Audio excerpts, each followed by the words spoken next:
Greetings, Guardians. Brian here for Ginger Prime. Today we're diving into this week at Bungie, in which we see the return of Solstice of Heroes, the summertime event, which is going to have you grinding for some serious hardcore armor. We're going to go over the post as usual and talk about it. And as always, I'm looking forward to your thoughts in the comments below. If you're new here or you're just coming back from another video, welcome. I love Destiny. Been playing it for a couple years. Just posted a new player's guide for new line players coming in for 2020. If you guys haven't seen it and you want to check it out, I'd love some feedback on that guide. And if you just want to help support the algorithm in a way, be sure to ring the bell and maybe watch that video if you're looking for some more Destiny 2 content in your day. But let's go ahead and dive into the post. We've got lots to talk about, and as always, I'm really looking forward to this event. Only, unfortunately, it is kicking off on August the 11th, so if you are a Final Fantasy XIV player and a Guardian, man, don't expect any guides from me on this content, but we will cover the post itself just because I'm going to be really busy and booked up with Final Fantasy XIV. I swear, they plan this. They do this to me all the time. All the updates tend to fall really close together. Anyway, it says, this week at Bungie, we're getting ready for Solstice of Heroes. Once again, it's time for the annual tradition honoring Guardians and your great accomplishment. Our free summer event, Solstice of Heroes, starts next week on August the 11th. The European aerial zone is back and full of Hive, Cabal, and Fallen enemies for you to dispatch. Defeat as many of the bosses as you can in your fire team of 3, and then hunt for the chests that are hidden away around the floating island. The more bosses you take down, the more rewards you will earn. Now, armor, how's this going to upgrade this year? Well, this year we have a new approach to the Solstice to Heroes armor, and then we think you're going to give you far more flexibility on how you show off your solsticeness. Similar to previous years, you will start with a rare set and upgrade it into a Mystic Legendary set. Once you have all of your Legendary gear, you can start your final set of objectives to upgrade it to a Magnificent set. Here is a look at the objectives required. You complete a Nightfall Ordeal on the Master difficulty. You complete a Nightmare Hunt. You complete the Pit of Heresy. You win 7 Trials of Osiris, not in a single passage, you just need to win 7 of them. And you complete a Tier 5 Altar of Sorrow 3 times.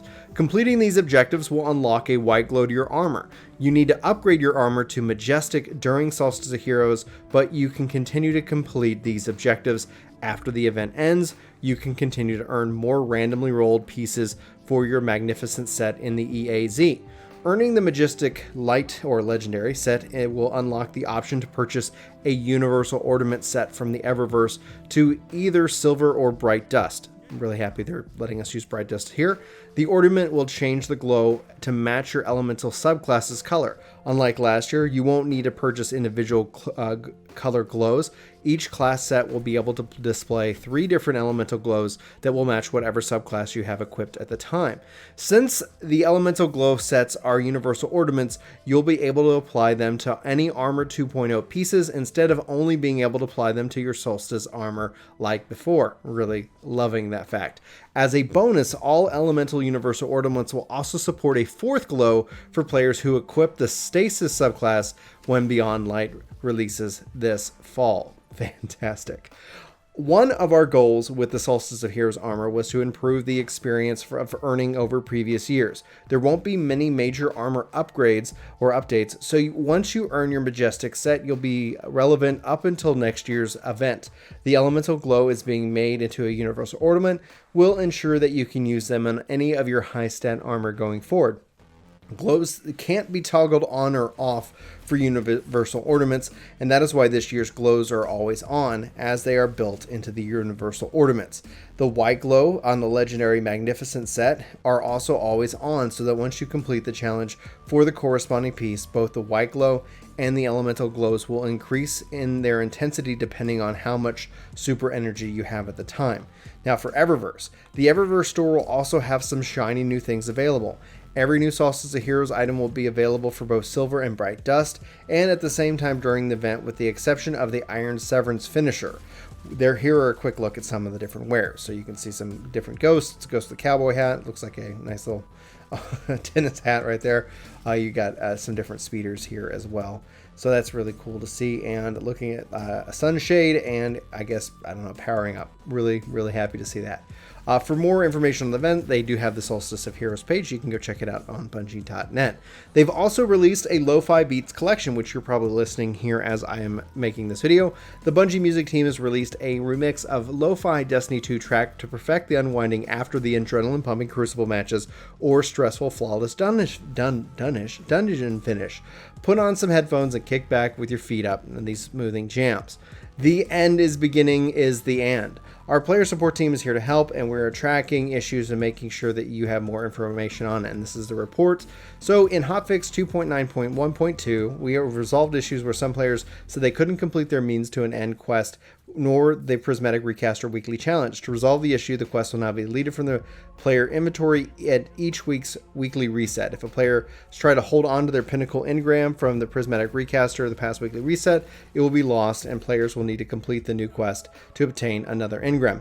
Additionally, players will now be able to complete a means to an end quest on multiple characters of the same class. Each class is still restricted to a single Pinnacle reward engram, and subsequent runs on characters at the same time will provide a non-powerful legendary engram instead. Players still having an issue should report it in their help form. Now, there's also on until September 23rd, post-game Carnage reports won't be available between 1 a.m. and 4 a.m. PDT due to database maintenance. Regarding resolved issues, players should no longer have their name censored on Steam, and players who can't use chat while playing on PC said they fixed an issue by opting out of participating in the Steam client beta program.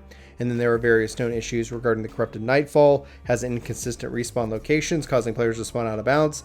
When holding a sword, the ability to regenerate melee won't work on any class, and some players are still reporting that they can't claim their means to an end quest or don't receive Pinnacle engrams for completing the quest itself. And then within it, you have the short films section, which is always fun and entertaining, but we'll let you guys go check that out for yourself if interested. Now, if you are one of the winners, be sure that you make sure you have your Bungie.net profile in the description of said video, so that way you can get your emblem.